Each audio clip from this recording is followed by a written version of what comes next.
ताकि आपके सारा महकमा, सारी बातें, सारा ज्ञान समझ में आए और अपना इसी जीवन में कल्याण करे। बोल सतगुरु नितिन साहेब की, बोल बंदी छोड़ कबीर साहेब की, बोल परमपिता परमात्मा की। साहिब बंद की सतनाम। तो आज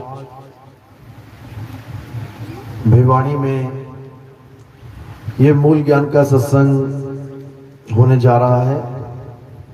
बहुत बड़े भाग हैं उन जीवों के जो अपने पूरे जीवन काल में एक बार भी इस मूल ज्ञान को सुन पाते हैं, और उससे भी बड़े भाग हैं उन जीवों के जो इस मूल ज्ञान को थोड़ा सा भी समझ पाते हैं।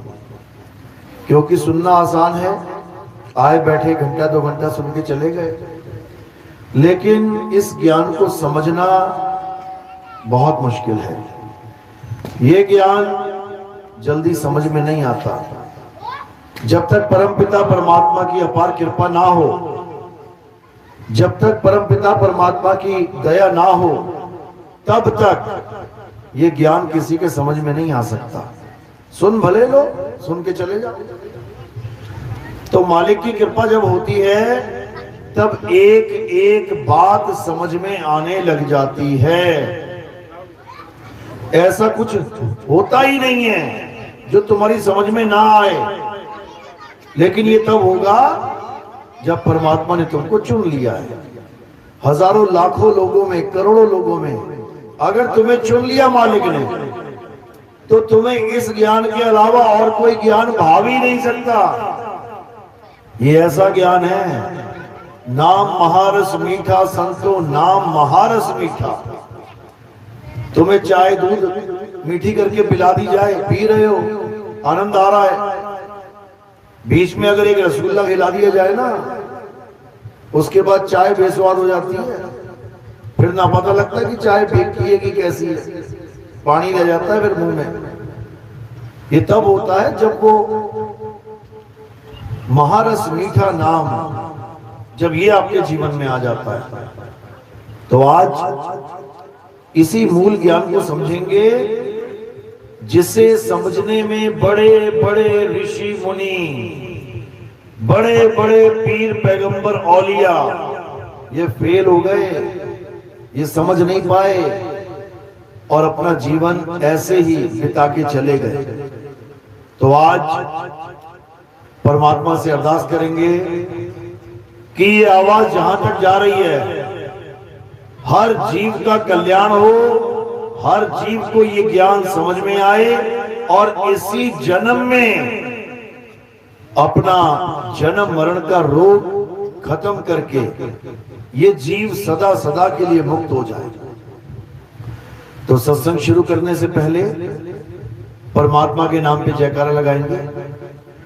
बोलिए परमपिता परमात्मा की, सतगुरु बंदी छोड़ कबीर साहेब की, सतगुरु मदन पति साहेब की, दीवार जवाहर पति साहेब की, सभी संतों की, सतगुरु राम सेवक साहेब की, सतगुरु विरागपति साहेब की, सभी संतों की, सभी भक्तों की, इस गांव नगर बस्ती की, कलीनापुर धाम की, सत्संग कराने वालों की, इनके माता पिता गोपाल की, सकल हंस को बंदगी, साहेब बंदगी सतनाम।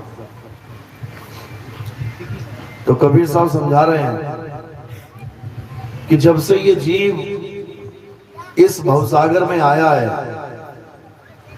तब से आज तक ये निकल नहीं पाया। इसी मिट्टी के संसार में, इसी मिट्टी के घरों में रहते रहते जन्मों जन्म बिता दिए, युगों युग बीत गए, अनंतों चौकड़ी युग बीत गए। आज भी ये यही धक्के खा रहा है, आज भी ये मिट्टी के पीछे लड़ाई कर रहा है।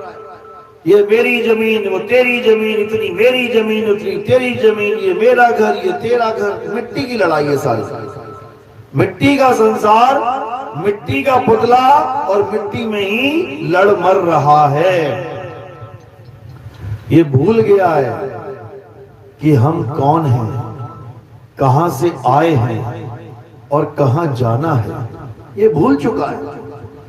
इसको मां के गर्भ तक का समय याद नहीं रहा कि कैसे मां के गर्भ में उल्टा लटका था। माया ने भुला दिया।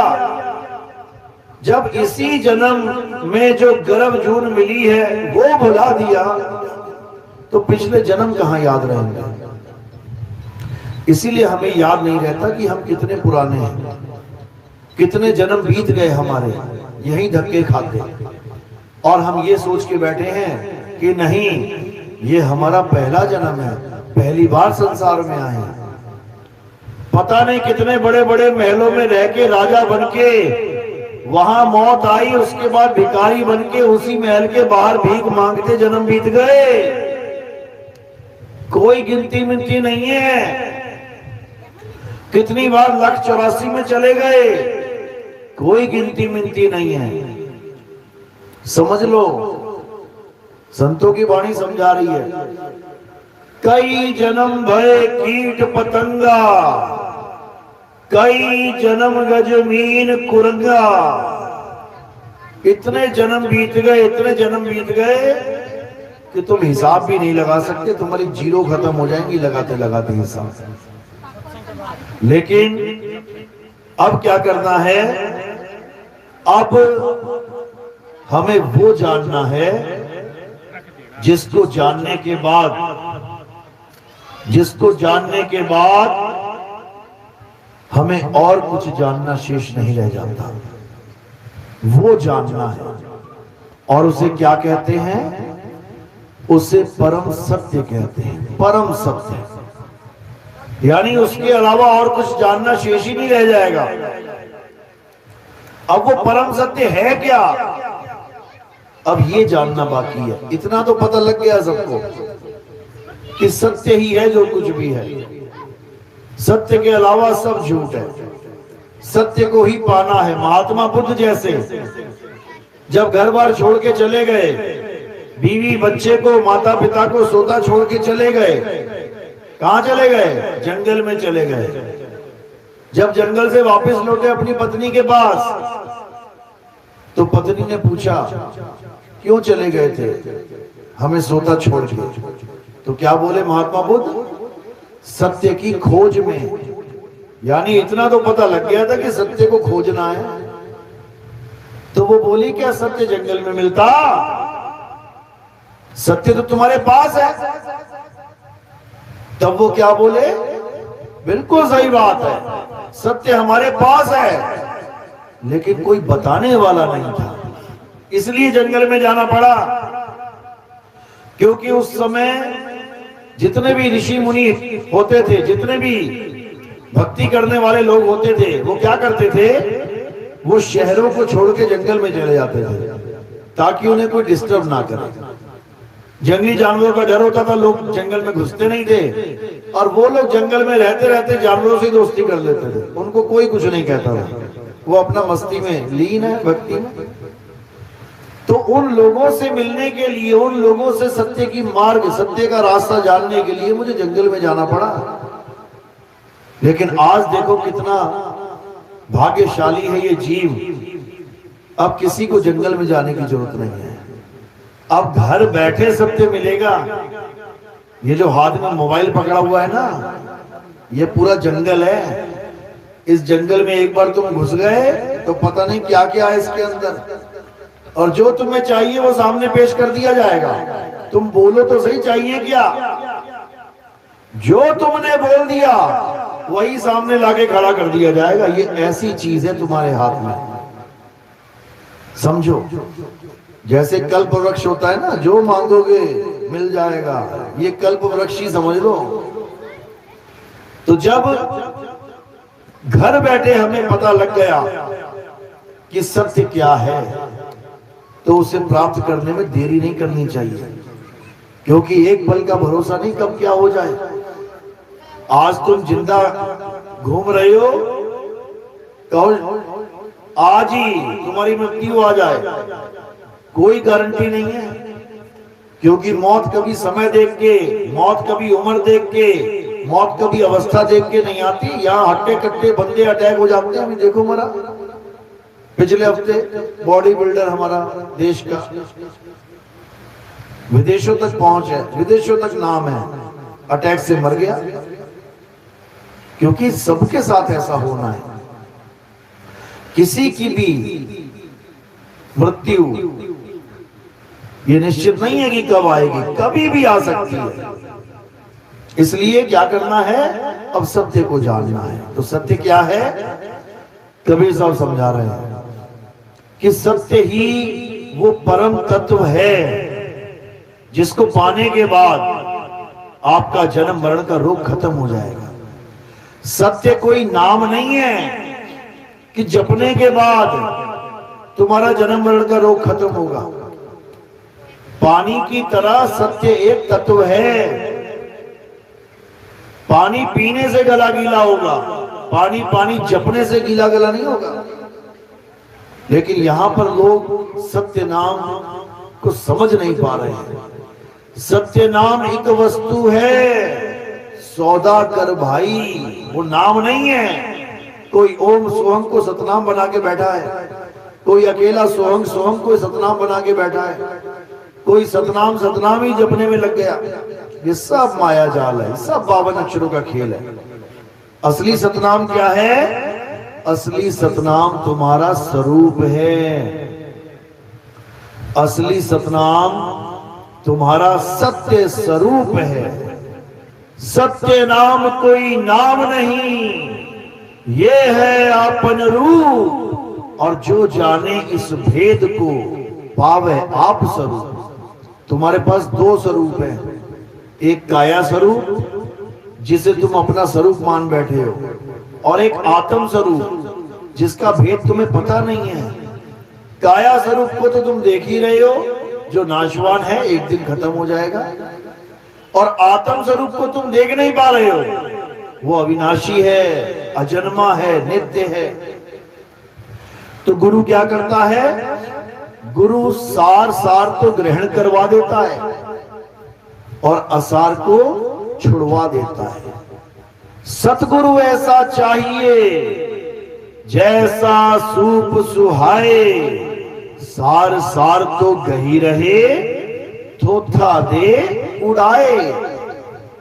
सार सार तो ग्रहण करवा देगा। सार क्या है, सत्य नाम है सार। बूझो संत विवेक करी, उतरो भवजल पार। सतगुरु का उपदेश यही। सत्य नाम है सार, यानी सत्य नाम क्या है, तुम्हारा सत्य स्वरूप है, उसको जानो। तो जब तक सतनाम को नहीं जान पाए तब तक असत्य के साथ ही जुड़े रहोगे। सतनाम कोई मंत्र जंतर नहीं है भाई, सतनाम तुम्हारा अखंड सत्य स्वरूप है, जिसे हम शब्द स्वरूप भी कह देते हैं। शब्द स्वरूप हमारा, आपका और परमात्मा का शब्द स्वरूप एक ही है।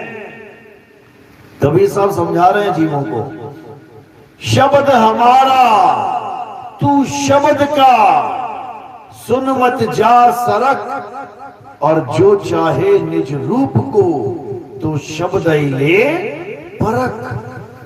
कहते हैं अगर अपने स्वरूप को जानना चाहता है तो शब्द की परख कर। वो शब्द मत पकड़ लेना जो 52 अक्षरों के द्वारा बनाए जाते हैं, जिसको इंसान बनाता है। हिंदी के नाम, पंजाबी के नाम, उर्दू के नाम, फारसी के नाम, अरबी के नाम, Dutch, French, Spanish, Portuguese, Chinese, Japanese, Taiwan, जितने मर्जी बना लो, ये सब इंसानों ने बनाए हैं। और ये सब अक्षर बना के उसी के तमाम नाम बना दिए, लाखों करोड़ों नाम बना दिए। लेकिन कबीर साहब इन नामों की महिमा नहीं गाते कि राम नाम की लूट है, लूट सके तो लूट, अंत काल पछताएगा प्राण जाएंगे छूट। इस दोहे को पकड़ के लोग कहते, देखो कबीर साहब राम जी के भगत थे, राम राम जपते थे। अभी उन नादानों को नहीं पता कि कबीर साहब कभी राम राम नहीं जपते थे। कबीर साहब राम का भेद बताते थे। एक राम दशरथ का बेटा, एक राम घट में बैठा, एक राम का सगल पसारा, एक राम तीनों से न्यारा। वो भेद बता रहे हैं राम का। और उनका एक राम नहीं है, चार चार राम है यहाँ पे। एक राम दशरथ का बेटा जो त्रेता युग में आए थे, राजा दशरथ के यहाँ पुत्र बनकर। वो त्रेता में आए थे, तो सतयुग में कौन सा राम था? क्योंकि उनका नाम भी भगवान के नाम पे रखा गया था। दशरथ जी राम राम राम का जाप करते थे, इसलिए बेटे का नाम राम ही रख दिया, ताकि बेटे को भी बुलाऊंगा तो भगवान का नाम निकलेगा मुंह से। हमारे बड़े बुजुर्ग भी अपने बच्चों का नाम भगवानों के नाम पे रखते थे। नारायण दास, राम अवतार, लक्ष्मण, ऐसे नाम रखते थे कि बेटे को भी बुलाएंगे, चलो भगवान का नाम निकल गया मुंह से। लेकिन बेटा ही नालायक निकल जाए, फिर मुश्किल हो जाता था उसको डांटना। तो एक राम दशरथ का बेटा यानी काया राम, जिसको देख के हम पहचानते हैं कि ये दशरथ के बेटे हैं, ये उसके बेटे हैं, ये उसका बेटा है, ये उसका बेटा है। एक राम दशरथ का बेटा, एक राम घट में बैठा। ये कौन है? ये जीवात्मा, जीव राम है। ये घट में विराजमान है। हमारे घट में हमारा जीव, तुम्हारे घट में तुम्हारा जीव। हर घट में ये जीव विराजमान है, यही काया को चला रहा है। एक राम दशरथ का बेटा, एक राम घट में बैठा, एक राम का सगल पसारा। ये जितना पसारा तुम्हें दिख रहा है, ये तीसरे राम का पसारा है। तुम्हारे बीवी, तुम्हारे बच्चे, तुम्हारे पोते पड़पोते, किसने डाला ये पसारा? मन राम ने। अच्छा खासा अकेला है तो दुनिया में, अकेला से दुकेला हो गया, दुकेला से चुकेला हो गया, चुकेला से अटकेला भी हो गया कहीं। तो ये सब मन का पसारा है। बोल रहा है अकेले आएंगे, अकेले जाएंगे, लेकिन साथ में पूरी फौज बनाएंगे। ये कह रहा है, मन के सहारे चल रहा है, जैसा मन कह रहा है करता चला जा रहा है। तो ये तीसरा राम कौन है? ये मन राम है। एक मकान से दो, दो से चार मकान, एक किले से दो, दो से चार किले, एक बिजनेस से दो बिजनेस, दो से चार बिजनेस, बढ़ते ही जा रहे हैं। इसका पसारा रुकता ही नहीं कहीं। तो ये मन पसारा है, मन का राज है, मन राम है। और चौथा, एक राम तीनों से न्यारा।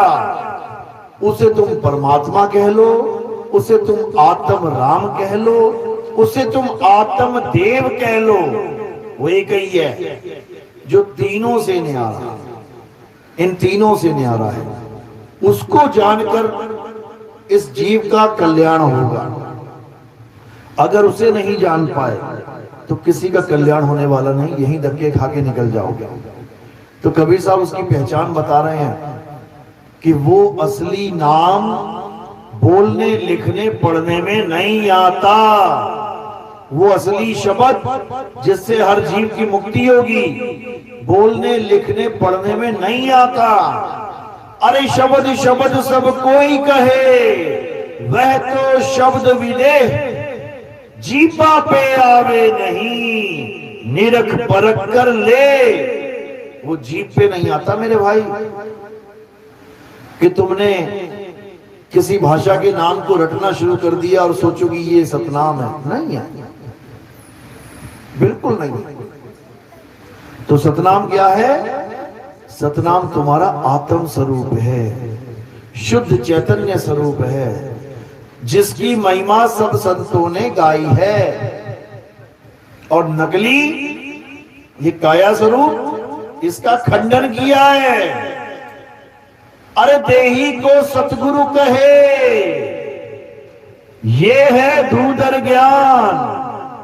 और चार दाग आवे नहीं, वाह को सतगुरु जान। कर दिया ना खंडन। और ये जितने भी देही गुरु वाले बैठे हैं, ये सोच रहे हैं कि हमारे पास पूरा ज्ञान है। धुंधर ज्ञान है ये, नकली ज्ञान। क्यों? क्योंकि देही एक दिन नाश हो जाएगी। देही अमृत नहीं, विष का कुंड है। नहीं समझ में आ रहा अभी इन लोग को। अरे ये तन विष की बेलरी, गुरु अमृत की खान। गुरु अमृत की खान है, ये विष की बेलरी नहीं है कि 9 द्वार नाव झरझर गिर रहे हैं, बह रहे हैं। ये विष की खान है। शीश दिए जो गुरु मिले तो भी सस्ता जान।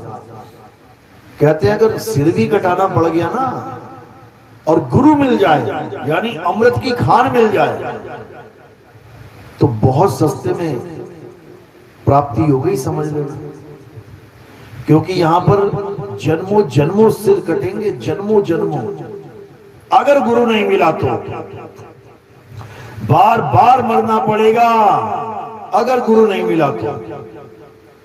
और अगर एक बार सिर कटा के गुरु मिल जाए, कहते बहुत सस्ते में तुझे वो वस्तु मिल गई, तो उसको जानना है।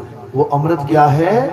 वो हम सबका आत्म स्वरूप है, शुद्ध चैतन्य आत्म स्वरूप, जिसको सिख गुरुओं ने खालसा बोला है। खालसा, खालसा क्यों बोला? कि नीले पीले कपड़े पहन लो बन गए खालसा। खालसा नाम क्यों रखा गया? खालसा नाम रखा गया खालिस से। खालिस, खालिस क्या होता है? शुद्ध, जिसमें कोई अशुद्धि ना हो। राज करेगा खालसा, आकी रहे ना कोई। वो तो समझा के चले गए।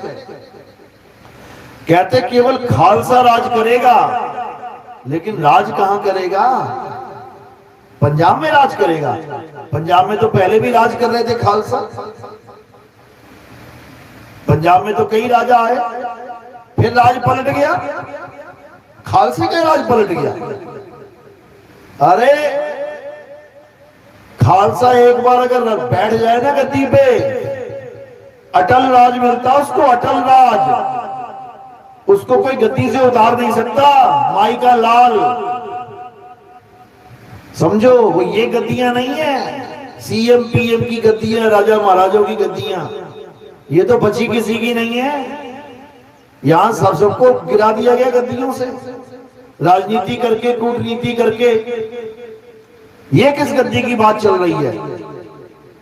ये किस सिंहासन की बात चल रही है? वो सिंहासन कहीं और लगा है भाई। कबीर साहब कहते हैं, अब तो जाए चढ़े सिंहासन, मिले है सारंग पानी।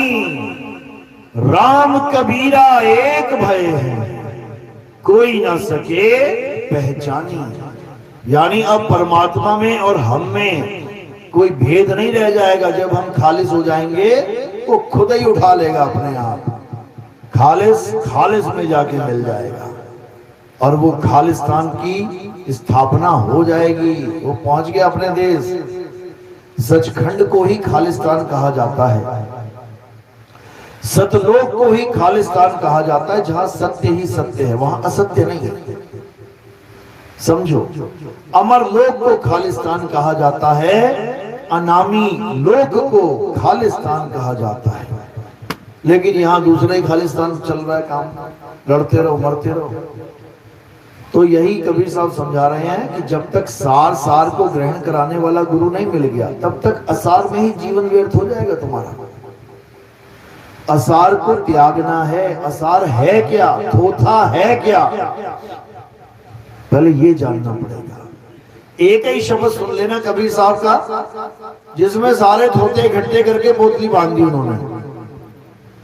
जैसे क्या होता है घर में जब कबाड़ इकट्ठा हो जाता है, क्या करते हैं? इधर से उठा उधर से उठा, सारे कमरों का कबाड़ कहाँ बांध के रख देते हैं? स्टोर रूम में। कभी जाना किसी के घर में, पूरा घर चमक रहा होगा, उसको कहना भैया स्टोर रूम दिखा यार अपना। जब तुम स्टोर रूम में घुसोगे, तुम कहोगे बाप रे बाप ये क्या है? वो क्या कहेगा, अरे सारा कबाड़ यहीं रखते हैं हम लोग। तो कबीर साहब ने भी सारा कबाड़ एक जगह इकट्ठा कर रखा है। कौन से शब्द में? मोको कहां ढूंढे रे बंदे, मैं तो तेरे पास में। निष्पक्ष होके एक बार ये शब्द अच्छे से सुन लेना, या आपने सत्संग किया हुआ इसके ऊपर, मोको कहां ढूंढे रे बंदे नितिन दास, इतना लिख देना। उसके बाद अपना अपना कबाड़ उठा के देख लेना, चेक कर लेना जो तुम लेके बैठे थे वहां पड़ा है कि नहीं पड़ा है। वही मिलेगा, सारी दुनिया का कबाड़ वही मिलेगा जो हमें भक्ति के नाम पे पकड़ा दिया गया था, वही मिलेगा। चेक कर लेना जाके, तुम्हारा वाला भी वही कोने में पड़ा होगा कहीं, जिसको तुम सतनाम मान के बैठे हुए थे। तो क्या कहते हैं, मोको कहां ढूंढे रे बंदे, मैं तो तेरे पास में। ना मंदिर में, ना मस्जिद में, ना काबे कैलाश में, ना मैं जप में, ना मैं तप में, ना एकांत निवास में। खोजी हुए तुरंत मिल जाऊं, एक पल की तलाश में। कहे कबीर सुनो भाई साधो, मैं तो हूं विश्वास में। कहते नहीं प्राण में, नहीं पिंड में, ना ब्रह्मांड आकाश में, ना मैं त्रिकुटी भंवर गुफा में, नहीं श्वासों की श्वास में। खोजी हुए तुरंत मिल जाऊं, एक पल की तलाश में। कहे कबीर सुनो भाई साधो, मैं तो हूं विश्वास में। जब ये पूरा भजन आप सुनोगे, इसमें हर उस चीज का जिक्र किया गया है जिसमें ये जीव उलझा है। इसमें पूरी लाइनें की लाइनें लिख डाली सारी, कहां कहां मैं नहीं मिलूंगा, कहां कहां मैं नहीं हूं, बिल्कुल क्लियर लिखा है। अब उसमें जब मैच करते जाओगे अपने आप ही सब कुछ छूटता जाएगा, क्योंकि जहां पर वो है नहीं वहां ढूंढ के मिलेगा क्या? मिलेगा क्या वहां पर? 100 मकान है, 100 में से केवल एक मकान में सोने की अशर्फियां रखी हैं, 99 में नहीं मिलेंगी। और 99 में ढूंढोगे तो समय बर्बाद, जन्म बर्बाद हो जाएगा। तो क्या कर दिया, 99 पे कांटा मार दिया। जीवों के लिए कांटे मार रखे इसमें। ना मैं जप में, जप पे कांटा मार दिया, मत कर, बच जाएगा। ना मैं तप में, मत कर, मरेगा। ना व्रत उपवास में, मत कर, फंस जाएगा। ना मैं त्रिकुटी भंवर गुफा में, मत जा त्रिकुटी में। ये सारे बाबा लोग त्रिकुटी में लेके जा रहे हैं, मरेगा। हर जगह सावधान किया। क्यों? चेतावनी भजन है ये, चेतावनी। जैसे तार होती हैं 40,000 50,000 वोल्ट की तार के आगे क्या लगा होता है? चेतावनी लगी होती है।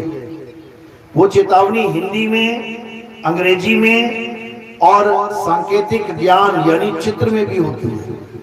उसमें लिखा होता है 40,000 वोल्ट, सावधान। उसमें लिखा होता है स्टॉप। उसमें एक हड्डी भी बनी होती है, हड्डी बनी होती है, 2 हड्डियां ऐसी होती क्रॉस।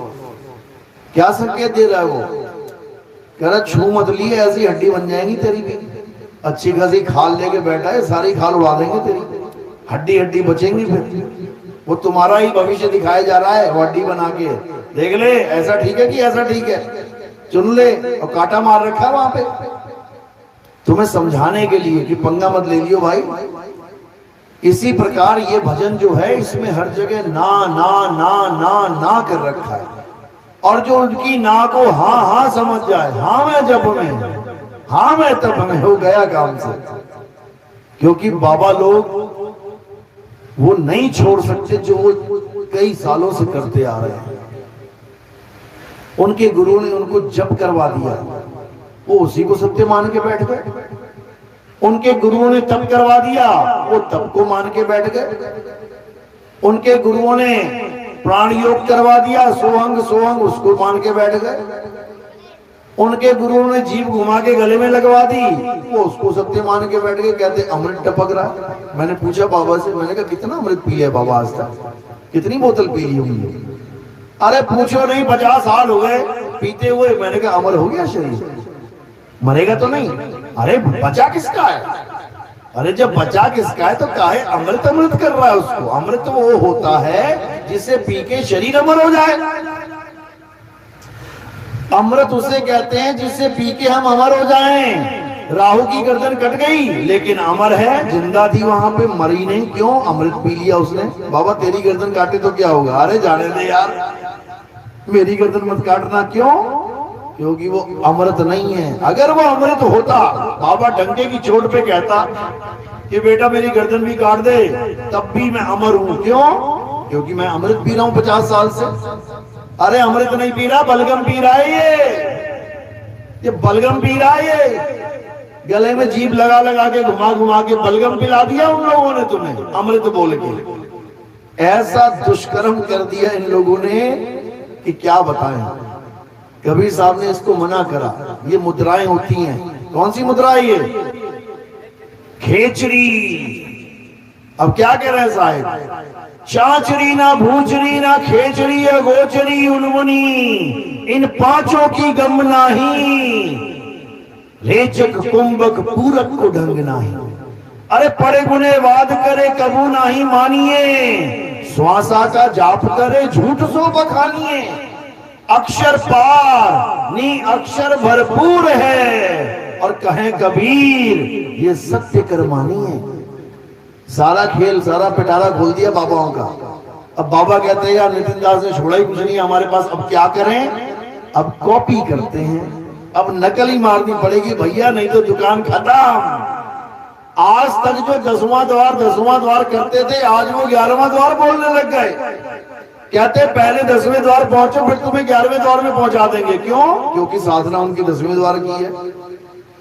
अपनी साधना भी नहीं छुड़वा रहे हैं और लालच भी दे दे रहे हैं आगे का कि तो जो हम करते आए वो करो, 10वें तक पहुंचो, फिर आगे 11वां भी मिल जाएगा।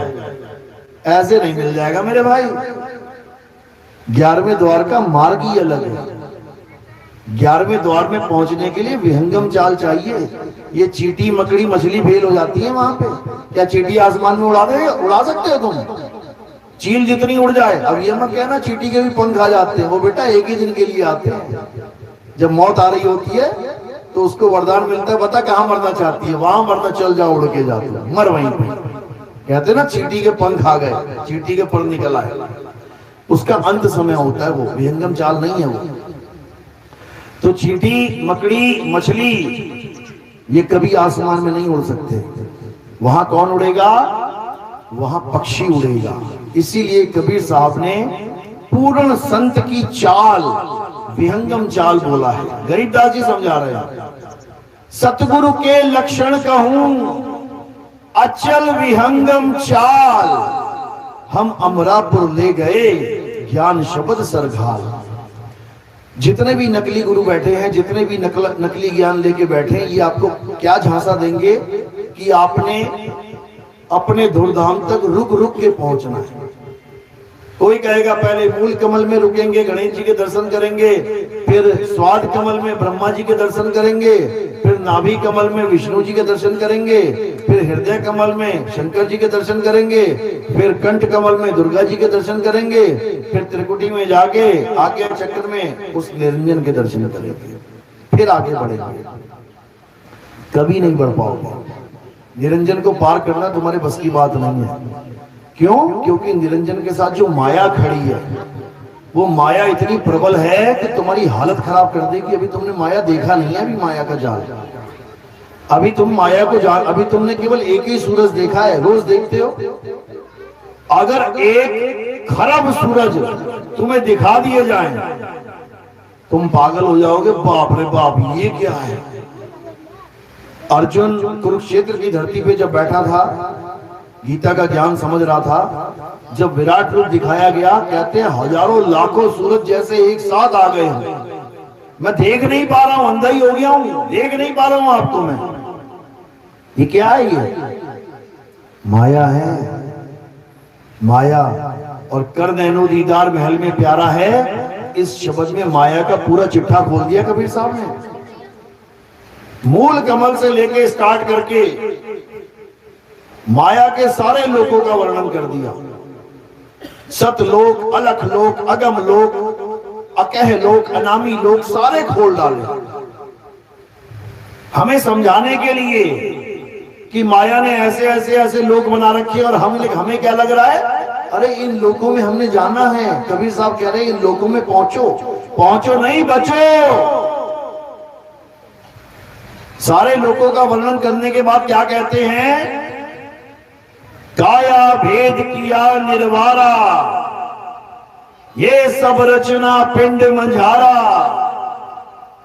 माया अवगति जाल पसारा, सो कारीगर भारा है। बहुत बड़ा कारीगर है ये।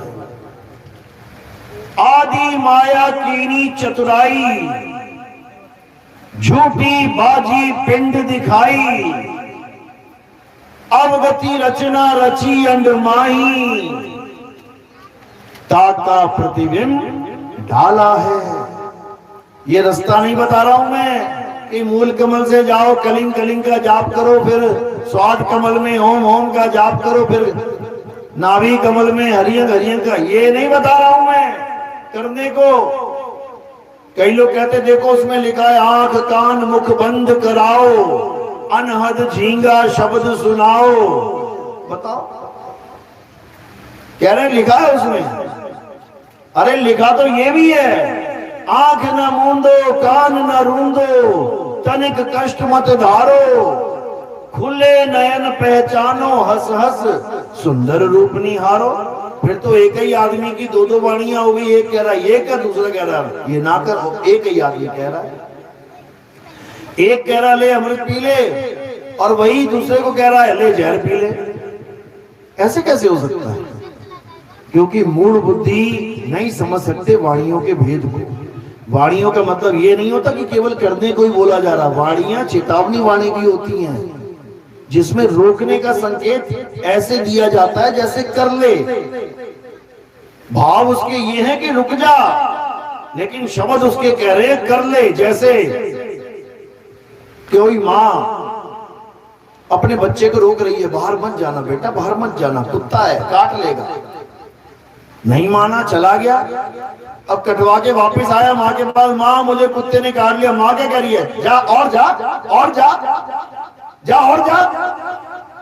अब जो शब्द कह रहे हैं वो कह रहे जा और जा। अब कोई सुनेगा अरे यार कैसी निर्दयी माँ है यार, ये तो कह रही है और जा और कटवा के आ। लेकिन उन शब्दों के पीछे भाव क्या है? कहा था ना मत जा, अभी भी टिक जा, अब मत चले जाना, नहीं तो फिर काटेगा। तो जो कबीर साहब ने बोला है आंख कान मुख बंद कराओ, अनहद झींगा शब्द सुनाओ, दोनों तिल एक तार मिलाओ, फिर देखो गुलजारा है। ये उन लोगों के लिए बोल रहे हैं जो ये गुलजारा देख रहे हैं, जो लगे पड़े हैं बेचारे दोनों तिल एक तार में मिलाने के लिए। समझो, उनको सावधान किया जा रहा है। लास्ट में पूरी वाणी खोलो, देखो समझ में आएगा। माया का खेल समझा दिया पूरा, पूरी वाणी खोल के रख दी, और इसी वाणी के ऊपर सबके पंथ चल रहे हैं। ये जितने भी बैठे हैं, राधा स्वामी, रामपाल, ये धन धन सदगुरु, जितने भी बैठे हुए हैं सब इसी वाणी को लेके चल रहे हैं। देखो कह रहे हैं करो करो करो करो। अरे लास्ट में क्यों नहीं दिखता? मोतियाबिंद हो गया क्या? माया का जाल बता रहे हैं। आदि माया कीनी चतुराई, झूठी बाजी पिंड दिखाई। ये जो मैं बता रहा हूं ना, ये झूठी बाजी है, ये सब दिखा रखा है माया ने, तू उलझ गया उसमें जाके। झूठी बाजी पिंड दिखाई, अवगति रचना रची अंडमाही, ताका प्रतिबिंब डाला है। प्रतिबिंब जैसे सूरज इधर है, तुम्हारा मुंह इधर है, सूरज तुम्हारे पीठ के पीछे है, लेकिन मैं अभी शीशा लेके आऊं और उसका प्रतिबिंब तुम्हारी आंखों में मारूं तो तुम्हें क्या लगेगा? अरे इधर सूरज है, सूरज इधर है, और जबकि है किधर? पीछे। ये माया का खेल है, ऐसे भरमाती है माया। जाना था पीछे और तुम आगे बढ़ते चले जाओगे। अरे पूरब इधर है, पूरब में सूरज उगता है, ये देखो उग रहा है, पीछे उग रहा है। तो माया को कैसे लांघेंगे? पूर्ण सतगुरु की चाल के द्वारा। पूर्ण सतगुरु की चाल क्या है? विहंगम चाल। आगे कहते हैं साहिब, शब्द विहंगम चाल हमारी, कहे कबीर सतगुर दई तारी, खुले कपाट शब्द झनकारी, पिंड अंड के पार सो देश हमारा है।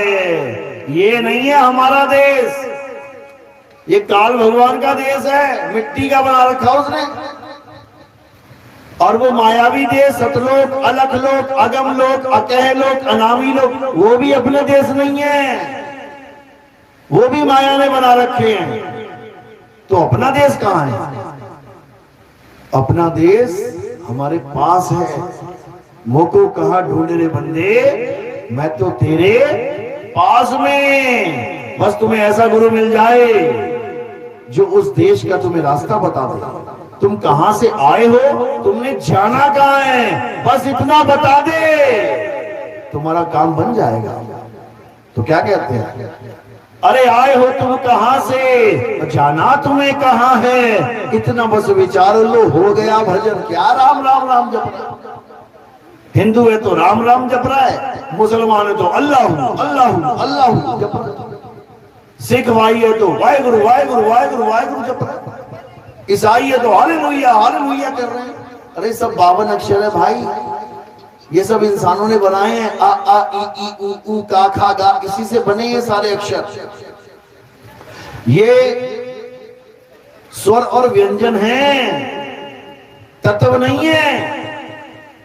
तत्व कुछ और है, उस तत्व को प्राप्त करना है, उसके नाम नहीं जपने। जब मीठा खाने का मन करता हो तो क्या बोलते हो, मीठा मीठा जपने लग जाते हो कि चलो मुंह मीठा हो जाएगा। चीनी चीनी खांड खांड ये बोलोगे क्या? ये तत्व के पास जाओगे, डब्बे में से निकाल के मीठा खाओगे, दोनों में जमीन आसमान का अंतर है।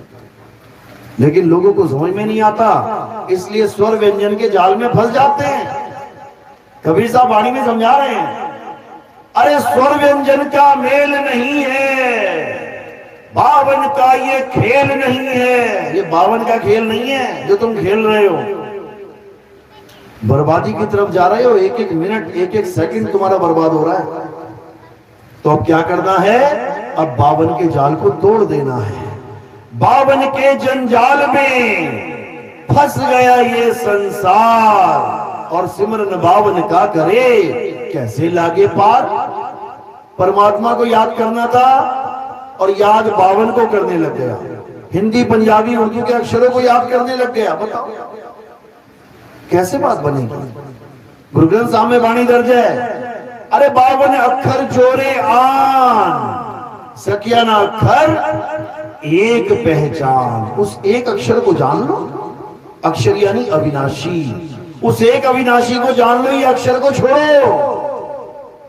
अरे 52 अक्षर जीव आधारा, आदि अक्षर जीव व्यासे न्यारा, वाही को सत सिमरन कहिए, वो है असली सिमरन। ये नहीं है माला हाथ में पकड़ ली, राम राम राम राम, अल्लाह अल्लाह अल्लाह, वाहिगुरु वाहिगुरु वाहिगुरु वाहिगुरु। ये क्या, ये जाप है, ये जाप है, सिमरन नहीं है। सिमरन का मतलब होता है स्मरण करना, याद करना। परमात्मा को याद करो, नाम मत जपो। नाम जपने से कुछ नहीं मिलने वाला, याद करने से तुम्हें उसका स्वरूप याद आ जाएगा। अरे सत्य स्वरूपी नाम साहिब का, सो निज नाम हमारा। हमारा और परमात्मा का एक ही स्वरूप है, लेकिन हम भूले बैठे हैं। उसको याद है। अब हमने क्या करना, हमने भी याद करना है, जाप नहीं करना। ना मैं जप में, ना मैं तप में, यही समझा रहे हैं, लेकिन कहां समझ में आ रहा है। लड़ते हैं, झगड़ते हैं, लोग समझने को तैयार नहीं है। उनको लगता है जाप छोड़ दिया तो भगवान ही छोड़ दिया। जैसे मूर्ति पूजा करने वाले को लगता है कि अगर मूर्ति की पूजा छुड़वा दी मेरी तो इसने तो भगवान ही छुड़वा दिया। अरे मूर्ति भगवान है क्या? मूर्ति भगवान है, 100 रुपए में मिल जाती है, भगवान 100 रुपए मिलता है क्या? इतना भी नहीं समझ में आ रहा है। मूर्ति को भगवान मान लिया, पत्थर को भगवान मान लिया, पानी को भगवान मान लिया, आग को भगवान मान लिया, मंत्रों को भगवान मान लिया, सब कुछ भगवान मान लिया, बस अपनी आत्मा को भगवान नहीं मान पाए। जिस आत्मा की वजह से शरीर चल रहा है, जिस आत्मा की वजह से शरीर बोल रहा है, जिस आत्मा की वजह से शरीर खा रहा है, पी रहा है, हर काम कर रहा है, जयकारे लगा रहा है, जय श्री राम, अल्लाहू अकबर, सत श्री अकाल, हालेलुया। जिस आत्मा की वजह से ये सब बोल रहा है, उस आत्मा को ही नहीं जानता, कैसे बात बनेगा? कभी नहीं। इसलिए क्या करना है? जब लगे ना चीनोगे आत्म, तब लगे ना मिली है परमात्म। आत्म चीने परमात्म चीने, संत कहावे सोए, यह भेद काया से न्यारा, बूझे बिरला को। यह भेद काया से न्यारा है, माया से न्यारा है, यानी वहां शरीर की पहुंच नहीं है। शरीर जहां खत्म हो जाते हैं, वहां से सत्य उजागर होता है। यानी शरीरों की दौड़ जहां खत्म हो जाती है, वहां से आत्मा का ज्ञान शुरू होता है। लेकिन लोग शरीर को छोड़ने को तैयार ही नहीं है। मर जाएंगे, सड़ जाएंगे, गल जाएंगे, लेकिन शरीर से मोह भंग नहीं कर सकते। क्यों?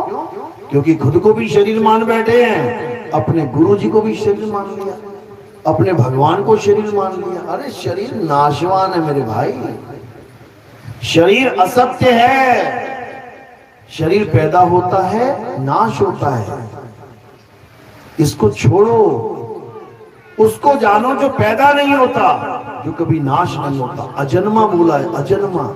हे अर्जुन, यह आत्मा अजन्मा है, नित्य है, शाश्वत है, पुरातन है। ये आत्मा ही सत्य सनातन है। सनातनी बनो, सनातनी। आत्म देव को जानो, तभी सनातनी बनोगे। ठीक है, गांव में मंदिर होते हैं, मस्जिद होती है, गुरुद्वारे होते हैं, चर्च होते हैं, अच्छी बात है, जाओ। नहीं जाओगे तो बनाए क्यों हैं? जाने के लिए बनाए, जाओ। स्कूल क्यों बनाए हैं? जाने के लिए बनाए हैं, पढ़ाई करने के लिए बनाए हैं, जाओ पढ़ो। लेकिन कब तक? कब तक? एक स्कूल है गांव में 10वीं तक, तो कब तक बच्चा अच्छा लगता है वहां जाता? 15 साल, 16 साल, चलो 2-3 साल फेल हो गया, 20 साल, चलो 2-4-5 साल और फेल हो गया, 30 साल। अरे 90 साल का बाबा भी वहीं जा रहा है, 100 साल का बाबा भी वहीं जा रहा है। बाबा कहाँ जा रहे हो? पढ़ने जा रहा हूँ बेटा। अरे पढ़ने जा रहा हूँ, कब तक पढ़ेगा भाई? इसी प्रकार ये मंदिर, मस्जिद, गुरुद्वारे हमारे स्कूल हैं, ये हमारे विद्यालय हैं। विद्यालय उसे कहते हैं जहां पुस्तकें होती हैं। मंदिर में कौन सी पुस्तक मिलती है? वेद, पुराण, गीता, भागवत मंदिर में मिलती है। पढ़ाई करने जा रहे हैं, पढ़ाई। लेकिन बच्चों को दिल बहलाने के लिए थोड़े खिलौने भी रखे जाते हैं, क्रच में जाते हैं जब आंगनवाड़ी में, ताकि पढ़ाई नहीं भी समझ में आए, कम से कम खेलता तो रहे, टाइम पास हो जाए। यहाँ पे पता लगे घर चला गया रोते रोते तो मेरी जान को कलेश। जितना टाइम निश्चित है उतने टाइम में कुछ ना कुछ करवाना है बच्चों को।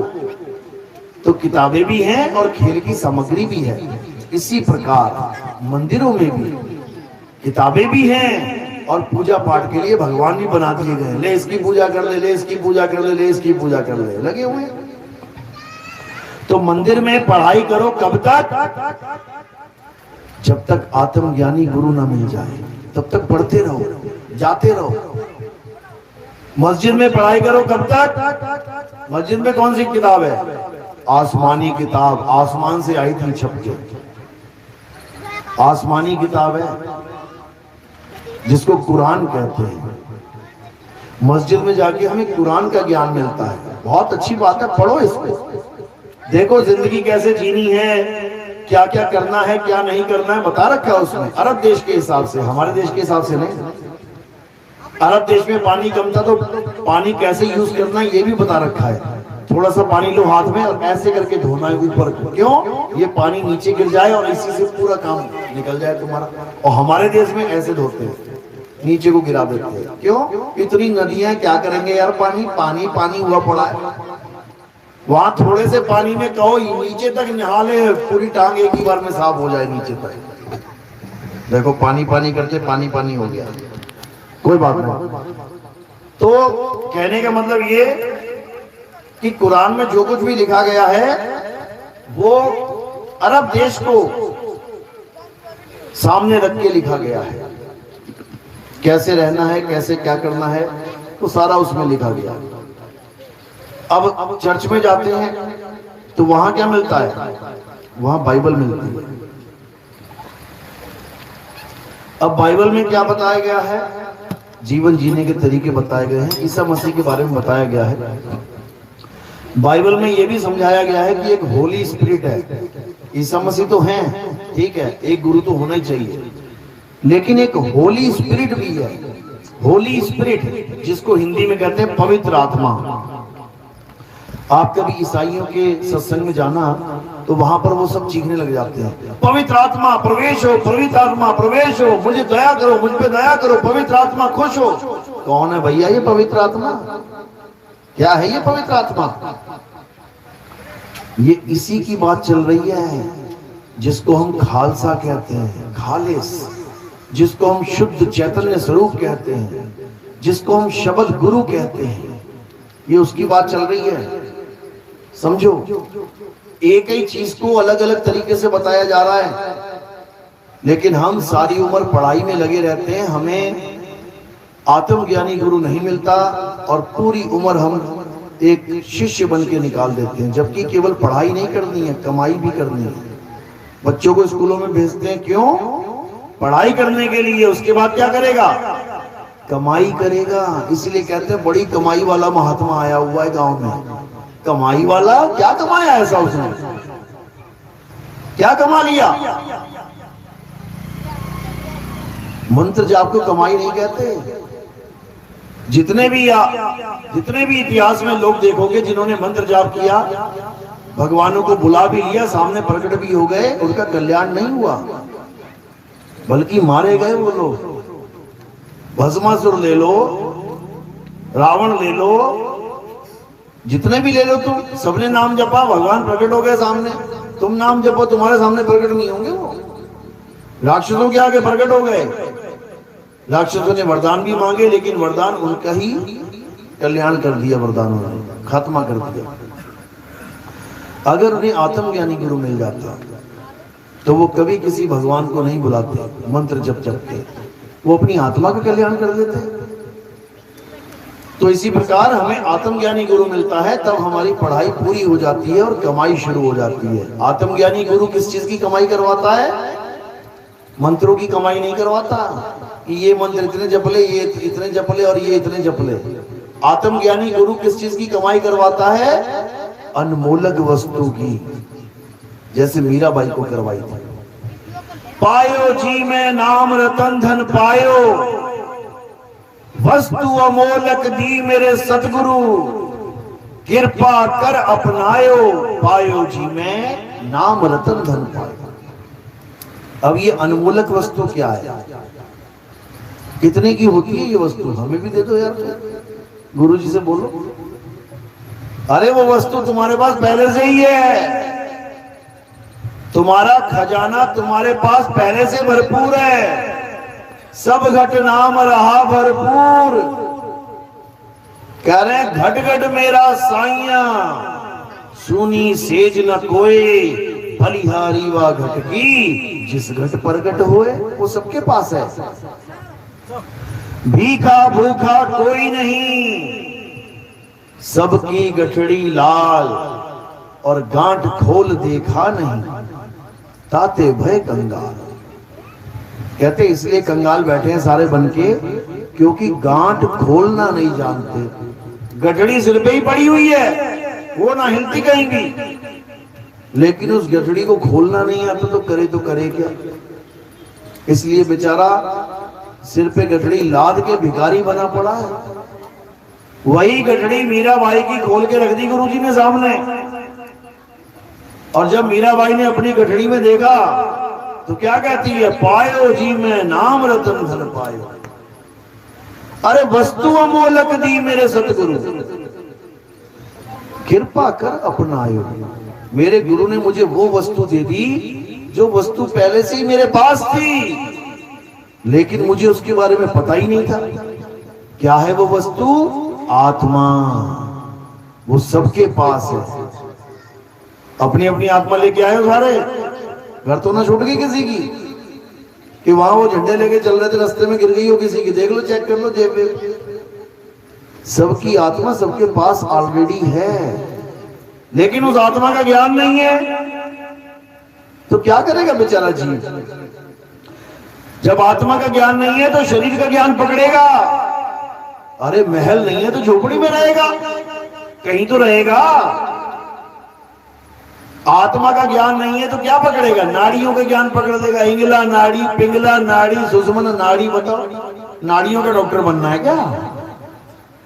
नाड़ी विशेषज्ञ बनना है क्या तुमने? अरे आत्मज्ञानी बनना है। नाड़ियां पकड़ के नाड़ियों में घुसा देगा, ये इतना खतरनाक है। तो साहिब कह रहे इंगला बिन से, पिंगला बिन से सुषुम्ना नाड़ी। और कहें कबीर सुनो रे गोरख, कहां लगी हो ताड़ी।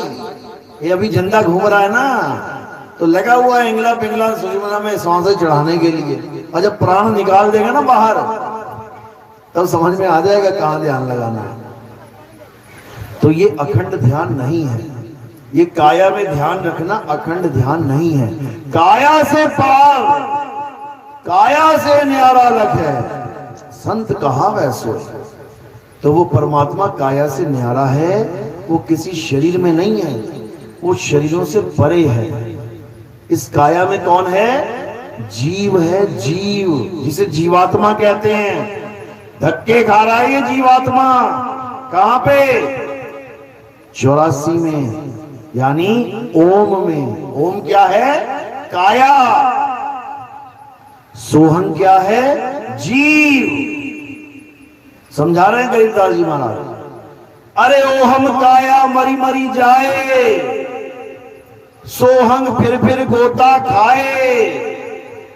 ओम मारे ओम मरे, सोहंग लख 84 फिरे।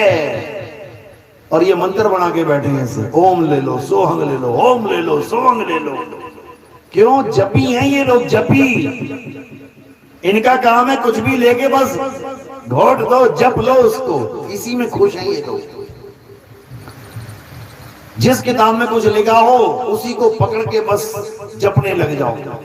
वो गरीबदास जी महाराज लिख के चले गए, उसमें ब्रह्म, क्या नाम था उसका, ब्रह्म गायत्री में ओम ओम ओम ओम कलिंग कलिंग कलिंग कलिंग हरिंग हरिंग। वो इसी को रेल बना रखी है सबने। सुबह उठते ही चालू रहते ओम ओम ओम ओम कलिंग कलिंग कलिंग कलिंग हरिंग। अरे एक बार ले ले नाम, एक बार में सुनेगा नहीं क्या? किसी को बुलाना हो, विनोद नाम है, विनोद विनोद विनोद विनोद, 4 बार बोलना है क्या? होता किसी का नाम हरि है, हरि हरि हरि हरि। भैया एक बार बोल लिया कर यार। मतलब जो लिखा है बस चाट जाओ उसको। ये ना सोचो कि क्या लिखा है, क्यों लिखा है। अरे वाणी में लिखा है ओम सोहम के बारे में, बिल्कुल खुला, लेकिन तुम्हें समझ में नहीं आएगा। पढ़ो जरा ज्ञान गुदरी कबीर साहब की। ओहम सोहम तत्व विचारा, बंक नाल में किया संभारा। मन को मार गगन चढ़ जाई, मान सरोवर बैठ नहाई। अब क्या बोल रहे हैं वो ये नहीं कह रहे इसको जपो ओम सोहम को, कह रहे हैं ओम सोहम तत्व विचारा। इन दोनों तत्वों पे विचार करो, क्या है ये। गीता में आता है 3 प्रकार के पुरुष हैं। एक शर पुरुष यानी काल भगवान, 21 ब्रह्मांड का मालिक, एक अक्षर पुरुष। ये कौन है? ये 7 संख ब्रह्मांड का मालिक। अच्छा जी। और तीसरा पुरुष उत्तम पुरुष, ये सबका मालिक। समझ ही नहीं पाए इसको, क्या कहना चाह रहे हैं कृष्ण जी। वो समझा रहे हैं कि एक शर पुरुष है। शर का मतलब होता है नाशवान। एक आदमी खड़ा कर दो यहाँ पे, कौन बोले, क्या बोलेंगे उसको? पुरुष बोलेंगे। लेकिन वो नाशवान है। अभी तलवार मारो गर्दन अलग हो जाएगी, अभी तलवार मारो हाथ अलग हो जाएगा, अभी तलवार मारो पैर अलग हो जाएगा। यानी मांस का पुतला है ये। शर पुरुष है तो पुरुष, लेकिन नाशवान पुरुष है। अब उसी नाशवान पुरुष के अंदर एक अविनाशी पुरुष रहता है, जिसको अक्षर पुरुष कहते हैं। अक्षर यानी अविनाशी। ईश्वर अंश जीव अविनाशी। शरीर में कौन रहता है? जीव रहता है। अविनाशी है, लेकिन उत्तम नहीं है, पूजनीय नहीं है। क्यों? क्योंकि 84 में भटक रहा है। ओम काया मरी मरी जाए, सोहंग फिर गोता खाए। किसमें? 84 में गोता खा रहा है, इसलिए पूजनीय नहीं है। तो गीता में पूजनीय किसको बोला? ना तो ओम को बोला यानी काया को, ना ही सोहंग यानी जीव को बोला। उत्तम पुरुष तो अन्य है, जो सबका भरण पोषण कर रहा है। जीव को ताकत कौन दे रहा है? उत्तम पुरुष दे रहा है, आत्म देव दे रहा है। तो ये 3 प्रकार के पुरुष कौन हैं? ये ओम यानी काया, सोहंग यानी जीव, सत्य यानी परमपिता परमात्मा जो काया से परे है, जिसे सतनाम भी कहते हैं, सतनाम वाहिगुरु भी कहते हैं, अकाल पुरुष भी कहते हैं, सत्य पुरुष भी कहते हैं। तो इसी को समझाते हुए गरीबदास जी महाराज ओम और सोहम का खुलासा करते हैं कि ये ओम ये काया है, सोहम जीव है। अमर तो है लेकिन निडर नहीं है। निडर, डरता है ये। कहते जीव सोई जो जुग जुग जीवे, उत्पत परलय माही। देह धरे भर में 84, निर्भय कबहू नाही। ये जीव अविनाशी है लेकिन डरता है, और परमात्मा भी अविनाशी है लेकिन निडर है। एक को सतनाम कर्ता पुरुष निरपहो। निरपहो यानी उसे किसी का डर नहीं, वो निरपहो है और ये डरता है। अब इसका डर खत्म करना है। कहे कबीर निर्भय हो हंसा, तब पावे पद निर्वाणा। अरे ना कहीं आना ना कहीं जाना, आपे में आप समाना। ये डरता क्यों है? क्योंकि इसने अपने आप को शरीर मान लिया है। अब डरता है, अरे मर गया, अरे बचाओ, अरे मर गया। ये डर खत्म करना है। ये डर कैसे खत्म होगा? जब ये अपने सत्य स्वरूप को जान लेगा, तब इसको समझ में आएगा, ओ तेरे की ये हूं मैं, ये मेरा रूप, ये है सत्य स्वरूप। अब वो आत्मा ही हो जाएगा। अब आत्मा हो जाएगा तो कब मरेगा? कितने साल बाद मर जाएगा? फिर ना मरता। मरता तो अभी भी नहीं, लेकिन डरता इसलिए मरता। कहते जो डर गया और मर गया। अब डरेगा नहीं तो मरेगा भी नहीं। इसलिए साहिब समझा रहे हैं, अमर करूं सतलोक पठाऊं, ताते बंदी छोड़ कहा हूं। मैं बंदी छोड़ हूं। अभी पहचान नहीं रहे हो तुम। कहते मैं ही बंदी छोड़ हूं, मैं ही छुड़ाता हूं सबको। बाकी गुरु ठीक है ज्ञान देते हैं, लेकिन मैं सत्य ज्ञान देता हूं। सत्य ज्ञान तो कहते हैं और ज्ञान सब ज्ञानड़ी, कबीर ज्ञान सो ज्ञान। जैसे गोला तोप का करता चले मैदान।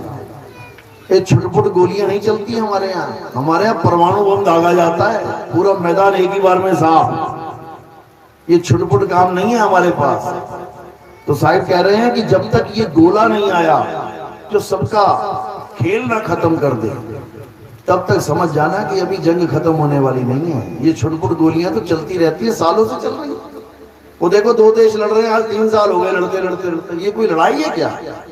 इसको लड़ाई कहते हैं। बच्चे भी जल्दी खत्म कर देते हैं, इससे खेल खत्म कर देते हैं बच्चे एक दूसरे का। ये खत्म ही ना कर पा रहे। ये नकली लड़ाइयां हैं भाई। असली लड़ाई क्या होती है? एक बम मारा, पूरा ध्वस्त, खत्म खेल।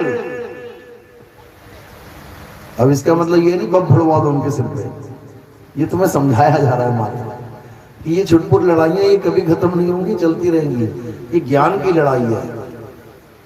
ये अज्ञानी जीव आपस में मैं ज्ञानी मैं ज्ञानी मैं ज्ञानी और सालों साल बर्बाद करके काल के मुंह में चले जाते हैं। और जब असली ज्ञान आता है तो सबका खेल खत्म हो जाता है।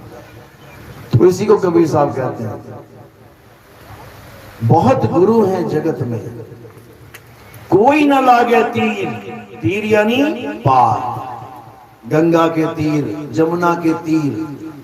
अरे बहुत गुरु हैं जगत में, कोई ना लागे तीर, और सभी गुरु बही जाएंगे। जागृत गुरु कबीर, यानी उस भवसागर के पार कोई नहीं जा पाएगा, वो उसी में बह जाएंगे सारे, गर्भ में आ जाएंगे वापिस उल्टा लटक के।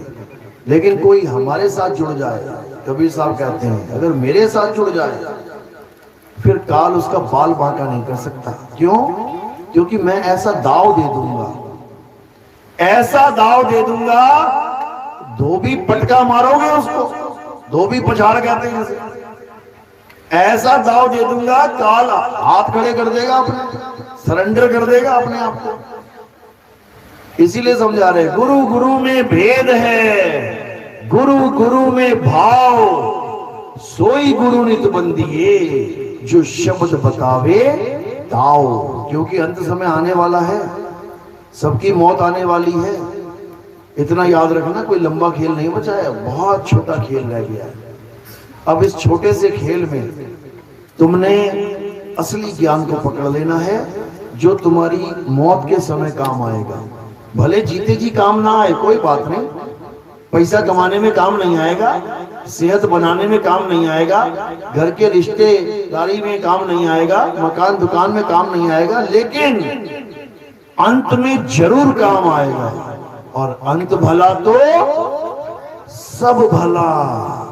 भले तुम गरीबी में जीवन निकाल देना, भले नमक के साथ रोटी खा लेना, वो पनीर के साथ रोटी खाने वाला गिड़गिड़ाएगा, रोएगा, चीखेगा, चिल्लाएगा, और तुम नमक के साथ रोटी खाने वाले सिंहासन पे बैठ के जाओगे। सिंहासन पे समझा भी रहे साहिब पानी में, आए हैं तो जाएंगे राजा रंग फकीर, एक सिंहासन चढ़ चले एक बंधे जंजीर। वो करोड़पति अरबपति जंजीरों में बंधा हुआ जाएगा, हालत खराब हो जाएगी उसकी। क्यों? मौत के समय कोई सहाय नहीं। मेरी बेटी, मेरा बेटा, मेरा दामाद, मेरी बहू, मेरा ये मेरा वो, सब दूर से देख के तमाशा देख के चले जाएंगे। कौन देगा साथ तुम्हारा? केवल सतगुरु का नाम साथ देगा। और अगर नाम ने साथ दे दिया तो समझ लो फिर उसके आगे कोई टिक नहीं सकता। उसी नाम को सार शब्द कहते हैं। कहते हैं सार शब्द आए जय विधि हाथा, तेरी विधि काल नवाबे माथा। ये 3 लोग का जो मालिक है काल भगवान, ये तुम्हारे आगे माथा टेक देगा और तुम क्या करोगे? इसके सिर के ऊपर पैर रख के अपने दुर्धाम को चले जाओगे। कहते काल के माथे पांव दे, सतगुरु के उपदेश, साहिब वहां पकड़ के ले चले अपने देश। वो काल भगवान नीचे रह जाएगा और तुम काल के सिर पे अपना पैर धर के अपने असली निज घर पहुंच जाओगे। तो ये तब होगा जब तुम्हारे जीवन में भेदी गुरु आएगा, जो तुम्हें 2 अक्षरों का भेद बता देगा। सोई गुरु पूरा कहावे, जो 2 अक्षर का भेद बतावे, एक छुड़ावे एक लखावे, तब प्राणी निज घर को जावे। एक छुड़ावे, नकली माल छुड़वा देगा। ये जप तप पूजा पाठ व्रत हवन यज्ञ सब छुड़वा देगा। एक लखावे, तुम्हें तुम्हारा आत्म ज्ञान लखा देगा, आत्मा का खेल बता देगा। गीता अध्याय 3 17वां श्लोक यही समझा रहा है। हे अर्जुन, जो अपनी आत्मा में रमण करते हैं, जो अपनी आत्मा में तृप्त हैं, जो अपनी आत्मा में संतुष्ट हैं, उनके लिए कोई धार्मिक कर्म कर्तव्य लागू ही नहीं होता। उसके लिए सब खेल खत्म। बस एक निशाना अर्जुन की तरह मछली की आंख में, बस निशाना कोई मारे संत सुजान। चलो, तो आज का सत्संग यही समाप्त करते हैं। परमात्मा से अरदास करेंगे कि मेरी बात सबके समझ में आए। किस किस के समझ में आई जरा बात के हाथ खड़े करो। बहुत अच्छी बात है, सबके समझ में आएगी तभी तुम्हारी जीव का कल्याण होगा। नहीं तो 84 तैयार है, आई बाहर है। इतनी बड़ी बाहर मिलेगी तो बाहर ही रह जाओगे, फिर अंतर में नहीं आ पाओगे। समझ लो, तो बाहर नहीं रहना है। अब कहाँ जाना है? अब अपने अंदर जाना है। अपने अंदर, काया के अंदर नहीं, अपने अंदर। क्योंकि तुम्हारे अंदर ही तुम्हारा मालिक छुपा हुआ है। ज्यों तिल माही तेल है, ज्यों चकमक में आ, तेरा साईं तुझ में है, जाग सके तो जा। बोलिए सतगुरु बंदी छोड़ कबीर साहिब की सदा ही जय हो। साहिब बंदगी सतनाम। अब आरती का समय है। आरती कैसे करते हैं समझ लो। हमारे यहाँ आरती किसी फोटो, किसी कैलेंडर, किसी मूर्ति की, नाशवान वस्तुओं की नहीं होती। हमारे यहाँ आरती किसकी होती है? आत्मदेव की होती है, गुरुदेव की होती है, आत्मा की होती है। तो कैसे करते हैं आत्मा की आरती समझ लो। मेरे पास आत्मा है कि नहीं है? है? Thank you. इसी आत्मा की पूजा होती है। कैसे होती है? थोड़े से फूल उठाने हैं और मेरे सिर के ऊपर रख देने हैं। सिर के ऊपर क्यों रखे? क्योंकि पैर के अंगूठे से लेकर सिर की चोटी तक ये सब क्या दिखाई दे रहा है? नाशवान शरीर। भूरा भी हो सकता है, काला भी हो सकता है, गोरा भी हो सकता है, खाल है, बाल है, इसको छोड़ दो। अब ये फूल कहाँ रखे? काया से परे। तो ये कहाँ चले गए? कहाँ समर्पित हो गए? ये आत्मदेव के चरणों में समर्पित हो गए। उसी आत्मदेव की आरती होती है हमारे यहाँ, शब्द गुरु की आरती है। कोई भी गलती से भी मुझे शरीर मान के आरती ना करे, नहीं तो शरीर में ही रह जाएगा। आत्मा की आरती ही असली आरती है। आत्मा की आरती ही असली आरती है। बोलिए परमपिता परमात्मा की सदा ही जय। साहिब बंदगी सदा।